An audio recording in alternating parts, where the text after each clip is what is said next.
Hey all, hello and welcome, Tony Bing here. For this beginner's guide video we will check out the big man of the X-Men, and that would be Colossus. Now, as you would expect, he can be built exceptionally tanky, as he should be able to, but he also has some pretty interesting melee skills, and on top of that he can call in quite a few of the X-Men, which really is a whole lot of fun, and we'll showcase that later on in the video. For now, what we'll check out first is we'll look at his primary attributes, offensive and defensive traits, and then we'll have a look at his resource as well. We start off then looking at his offensive trait, and that's Osmium Champion. So with this you gain a 5% flat brutal strike chance. Now you'll notice on the tooltip we don't normally see this, but it says Siberian Express. Now the reason for this is your travel move, but it actually does damage, so you can run through enemies and damage them, which is pretty good fun really. Now the archetype for his offensive side of things is Tank, which is pretty great, and it should be that. Now that provides you with a bonus to durability and strength attributes. With Colossus he actually has certain skills that benefit from the size of your health pool, so I would actually recommend going for the durability stat. That way you can increase the health pool and in turn also increase the damage on those particular skills.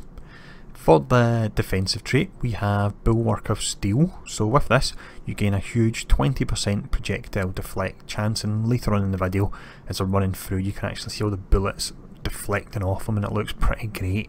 Now his archetype anyway, that's Tough, and that gives you a multiplier to both defense and deflect, and he also has the 8% flat damage reduction because he's a melee hero. For the final section we look at the resource, and this is Osmium Armor. So with this, primary resource is armor. When you have armor, it negates 60% of all incoming damage and absorbs the rest, and armor is restored when you're out of combat. However, you can actually use certain traits that can restore your armor when you use skills as well, so that's quite an interesting mechanic to use. What we'll do next anyway for this video is we'll check out a few of his costumes. First costume we'll look at is his default, and that would be the modern costume, and since it's visual update it really does look pretty nice. We then have his Marvel Now costume. This was updated recently and I'm a big fan of this. I'm not sure why Colossus needs armour on armour, but even still looks pretty great. And then finishing up here we have the Origins costume. This one's really good. I love the detail. It's small, but the fact that you can see all the mud in his boots really does look great. I'm just hoping at one time we get a variant without the hat, because that does look a bit strange, but overall great costume. What we'll do next anyway is we'll now have a look at the signature and ultimate.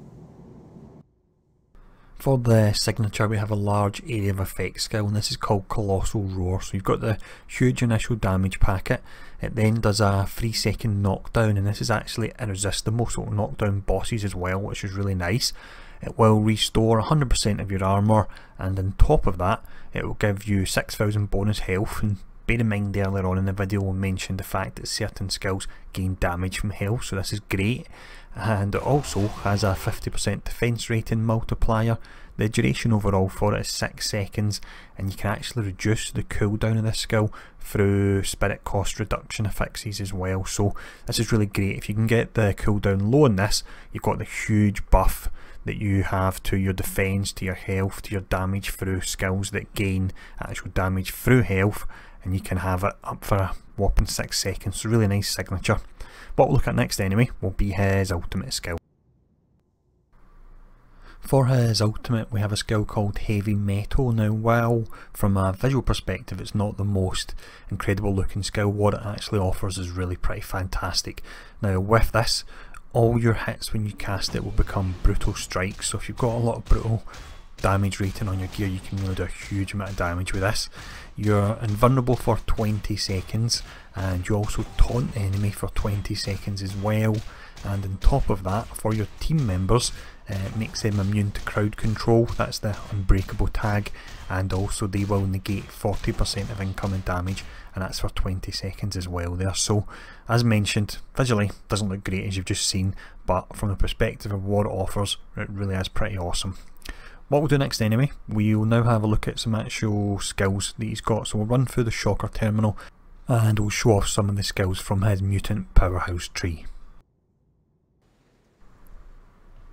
So we start off by looking at Colossal Punch here, which is his main basic melee attack. Now with this one, as already mentioned earlier on in the video, this is a skill that gains a damage bonus based on your health, and it's currently 1% per 1000 max health, and you can actually get really high health with Colossus, so you can see a nice amount of damage from this. The next skill we have is his Crash Down, and that's Titanic Slam. So you'll jump up, slam down, knock down the enemy, do the damage packet, and this also gains a damage bonus of 1% per 800 max health there. The knockdown is 1.2 seconds on it. Next skill up, this is our vulnerability applicator, and this is called Demolition Stomp. It's a pretty simple skill. He slams his foot down on the ground, does a stomp, makes him vulnerable. Not much else to it. Next skill, we've got another one that actually gains a benefit from your maximum health, and this is Crushing Smite, which is a really hard hitting punch. It works as an execute, and it also gains a 1% critical hit chance per 1000 health you have, and on top of that it actually has knockdown as well. So quite a few skills in his kit do have the knockdown, which is really quite nice. The next skill we look at is really quite a different one, and this is called Steel Hurricane. So with it he'll spin round, and through talents he actually generates a hurricane as well. So it's a damage dot.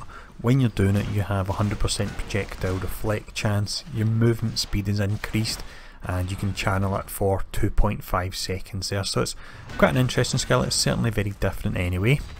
The final skill we'll look at here will be the main trash clearer that we would use, and this would be Fissure. So it's a pretty simple attack. It's just a cone attack, and it's useful for taking out low level mobs. But what we'll do, fire off all our skills on Shocker now. There we go, we can see the Steel Hurricane, and you can see the actual Hurricane visual on that as well.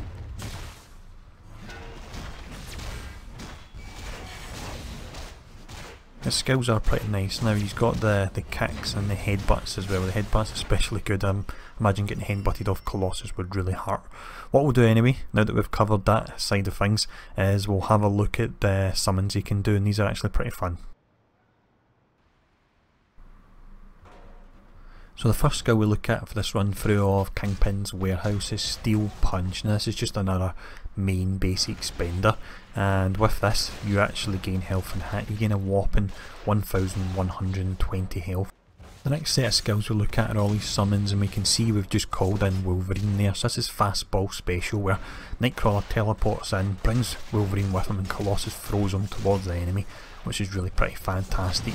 Now this actually lasts for 20 seconds, and Wolverine has a 70% damage reduction there, so he can stay in the fray and take a lot of damage for you. With the next summon we're calling in Nightcrawler, and this one's actually great. What happens is he'll teleport above enemies, and he actually grabs you as well, so you drop way down on them, so it's almost like a crash down, and after that's happened Nightcrawler can then be used as a summon, and he'll fight alongside you. And similar to Wolverine, he has a damage reduction of 70%, and he also has the 20-second duration as well. That can actually be increased through the power duration effects, I should mention that. The next summon we look at anyway, this one's called Kitty, where you're bringing in Kitty Pryde, and she actually phases in, so the animation for her coming in does look pretty great. And the final summon we look at is called Ileana, so Colossus will call in his sister to aid him. Now, unlike the other summons, this one actually provides you with a buff, and you gain 20% of your max armour. Your armour's restored at 5% of max armour per second, and this lasts for 6 seconds, so it's pretty great. So what we'll do, we'll call in all these summons while we're whittling down Dr. Octopus, so you can see them all attacking. Pretty fantastic. And we'll just quickly cover the final skill, which is Titan Throw. It's a pretty simple skill. It's a ranged attack, and he picks up a bit of rubble and throws it towards the enemy. Really quite simple, but if you want a ranged attack, it is there for you. But there we go, the summons made short work of Dr. Octopus there. They are really pretty great. So hope this beginner's guide video was useful as always. Next up I will be having a look at Psylocke, because she came second in the Twitter poll for which X-Men character I would cover. So keep an eye out for that. Once again, thanks for all your support, thanks for tuning in, and I'll see you all again soon.